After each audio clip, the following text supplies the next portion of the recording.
Alô, você aí do inscrito do Radar que está com dificuldade de marcar a sua perícia do auxílio-doença. Tentou marcar, não encontrou vaga? Esse vídeo é para você.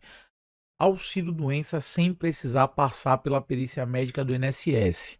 Vamos aprender hoje como fazer, se você pode fazer e quais são os requisitos e a forma de fazer. Então, no vídeo de hoje aqui no Radar do Benefício, você estará com o Luan e eu vou trazer para você quem tem direito ao auxílio-doença, quando o auxílio-doença sem perícia pode ocorrer, requisitos para o auxílio-doença sem perícia médica, passo a passo de como requerer o auxílio-doença sem perícia médica. Sem mais delongas, vamos para o vídeo. O Instituto Nacional do Seguro Social prorrogou por mais de 90 dias a concessão de benefícios por incapacidade sem realização de perícia médica, somente com análise de documentos, quando a espera do segurado pelo exame for superior a 30 dias. A postergação foi garantida pela Portaria Conjunta número 40, também assinada pelo Ministério do Trabalho e Previdência, MTP, publicada no Diário Oficial da União desta quinta-feira, dia 20. Então, vocês aí que estão em uma localidade e a agência do INSS está abarrotada com as perícias e as perícias estão caindo para mais de 30 dias, fiquem atentos que você vai descobrir como fazer a sua solicitação do auxílio-doença sem perícia médica. Esse tipo de análise passou a ser adotado em julho por conta das longas filas de segurados à espera de exames periciais. Em agosto, o governo prorrogou esse procedimento por mais 60 dias e agora houve nova prorrogação por 3 meses. As regras. O interessado, no momento do requerimento sem perícia médica, pedido feito pelo aplicativo ou pelo portal Meu INSS, é informado de que o benefício concedido terá duração máxima de 90 dias. Então, frisa-se aqui, esse tipo de auxílio-doença é para afastamentos não maiores do que 90 dias, ainda que de forma não consecutiva, ou seja, que seja ali pausada, né? Se a soma dos períodos de duração dos benefícios for maior do que 90 dias, o segurado deverá solicitar a realização do exame presencial. Então, se você teve um auxílio-doença 15 dias, aí utilizou o auxílio-doença sem perícia. Aí foi, voltou, se afastou mais 30 dias. Aí se afastou novamente mais 50 dias. Isso aí vai totalizar mais de 90 dias. Então, quando você for se afastar que der mais de 90 dias, você vai precisar passar por exame médico pericial. Além disso, o auxílio-doença requerido dessa forma não está sujeito a recurso ou a pedido de prorrogação, e uma nova concessão por meio de análise de documentos não restabelece um benefício liberado anteriormente. Então, uma vez definida a data para cessação do benefício, ele foi analisado por meio de documentação, ele vai ser cessado, e caso você precise de um novo benefício e queira utilizar do auxílio-doença sem a perícia médica, vai ter que dar entrada num novo pedido, arrolando a documentação que atesta que você vai continuar ali incapacitado por mais tempo. Se a incapacidade permanecer após o fim do benefício, a pessoa poderá fazer um novo requerimento 30 dias após a última análise realizada. Ou seja, tem que aguardar um lapso temporal de 30 dias para dar uma nova entrada. Então, para aquelas pessoas aí que estão com um afastamento condicionado a uma situação que pode ser agravada e que enseje num pedido de prorrogação, talvez esse não seja a forma mais adequada de ser solicitado o pedido, tá? Quem já tem perícia marcada, você cidadão que já tem uma perícia marcada, mas não está contente com a data, pode fazer uso do auxílio-doença sem perícia médica através de análise documental? Pode. Uma pessoa que já tem a perícia agendada poderá desistir do exame, optando pela análise documental. Os interessados que já possuem prévio agendamento de perícia presencial poderá solicitar o auxílio por incapacidade temporária, análise documental, AIT, ocasionando o cancelamento da perícia presencial já marcada, segundo o INSS. O trabalhador ainda pode ser encaminhado para exame presencial. Então, ele pode solicitar uma análise documental, mas ser encaminhado para exame presencial. Nas situações em que o benefício de auxílio por incapacidade temporária com análise documental for direcionado para a realização de perícia presencial, será garantida a manutenção da data da entrada de requerimento original. Ou seja, você solicitou um auxílio por incapacidade temporária de análise documental. e na análise documental você foi direcionado ao exame presencial, você não perde a data de entrada de requerimento da sua análise documental. Então você fica com a possibilidade de recebimento desde a data originária.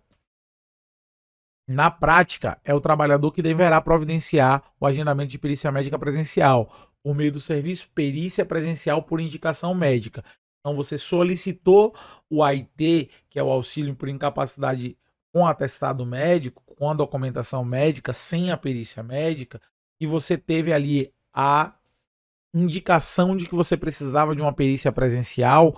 Você é responsável por fazer essa indicação. E na hora que sai o despacho, que vai lá para o seu Meu INSS, para o seu e-mail, com a finalização da tarefa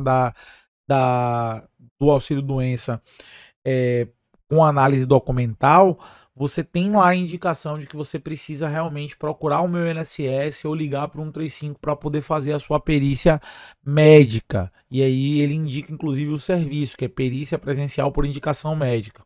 Neste caso, o INSS vai notificar o interessado, como eu acabei de falar, para que no dia e na hora marcados para o exame médico ele leve a documentação médica original, assim como um documento de identificação com foto e outros que tenham sido anexados ao pedido.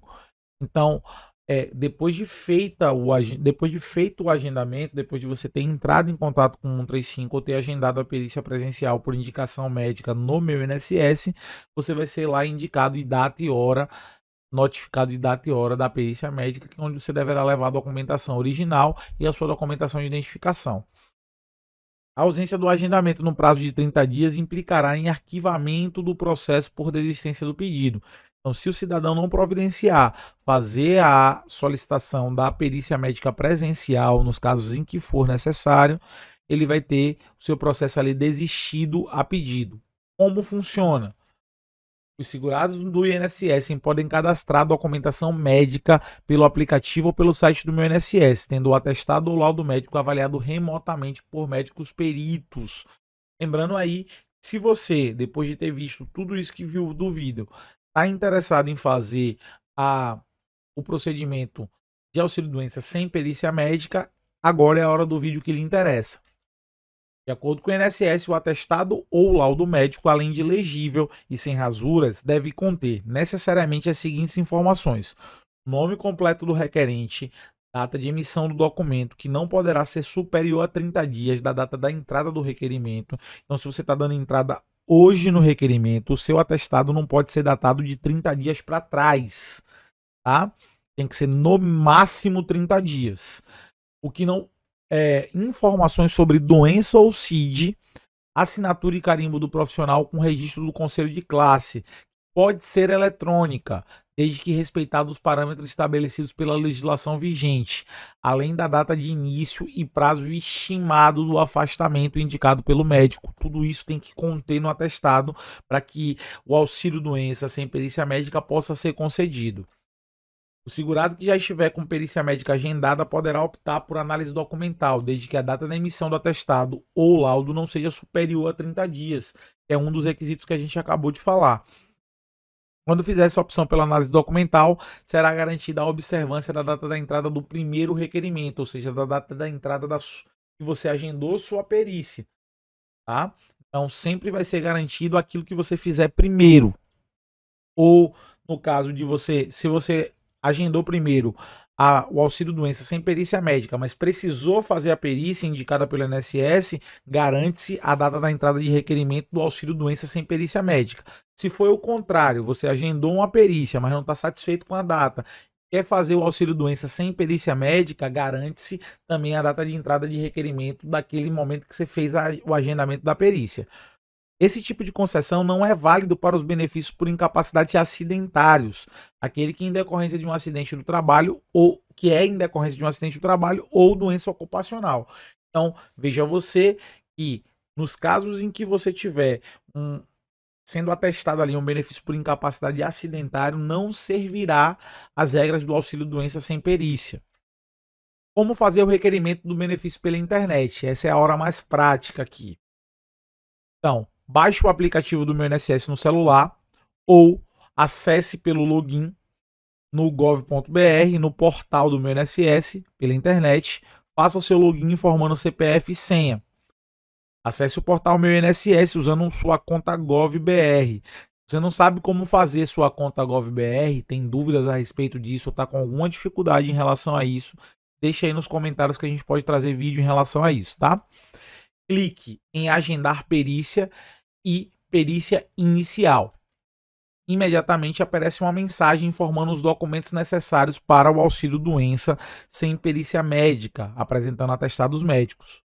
O texto explica ainda que mesmo que a pessoa já tenha agendado um exame presencial, será possível solicitar análise dos documentos médicos à distância, mas o agendamento da perícia na agência será automaticamente cancelado.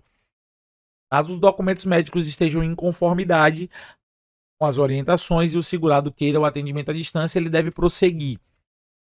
O sistema perguntará se o benefício está sendo solicitado por acidente do trabalho, que é um dos casos que exigem a perícia. Se o pedido de benefício não for por acidente, o segurado deverá responder algumas perguntas e anexar o atestado ou laudo médico, assim como o documento de identificação com foto. Vai ter campo próprio para isso. Quais são os requisitos para pedir o auxílio-doença? Isso aí de maneira genérica, tá, gente? Isso aqui é só para trazer e reformular a questão do auxílio-doença. É preciso ter uma carência mínima de 12 meses, tempo mínimo de contribuição, está na qualidade de segurado, está com recolhimentos em dia ou suspensos há pouco tempo. Se vocês quiserem saber quanto tempo, a gente pode deixar vídeo também, se vocês quiserem saber qual é o período de graça, o período que você pode ter benefício sem pagar para a Previdência. Pode ser um tema que vocês podem pedir aí nos comentários. E comprovar a incapacidade para o seu trabalho. O empregado com carteira assinada deve estar afastado de suas atividades por mais de 15 dias. Lembrando que também tem a possibilidade de o benefício de auxílio-doença ser de acidente de trabalho ou acidente de qualquer natureza, o que vai isentar o benefício de carência, tá bom? Se o benefício for negado, lembrando que existe a possibilidade do benefício do auxílio-doença sem perícia, na análise documental, for negado. Caso o benefício seja negado por não atendimento aos requisitos estabelecidos pela análise remota de documentos, o segurado poderá agendar uma perícia médica presencial numa agência. Então, lembre-se você que se você não atender os requisitos, você pode agendar também numa agência para poder passar pelo exame médico pericial. Se você gostou do conteúdo, se interessa pelo conteúdo, tem alguma dúvida, considere se inscrever e deixar o seu comentário. Aqui é um dos poucos canais do assunto que a gente responde o comentário. Pode voltar aí nos vídeos anteriores que você vai ver. Os comentários são respondidos e há um debate interessante com os inscritos e a gente busca aqui sempre a manutenção do conhecimento de todos. Desde já agradeço pela presença e valeu!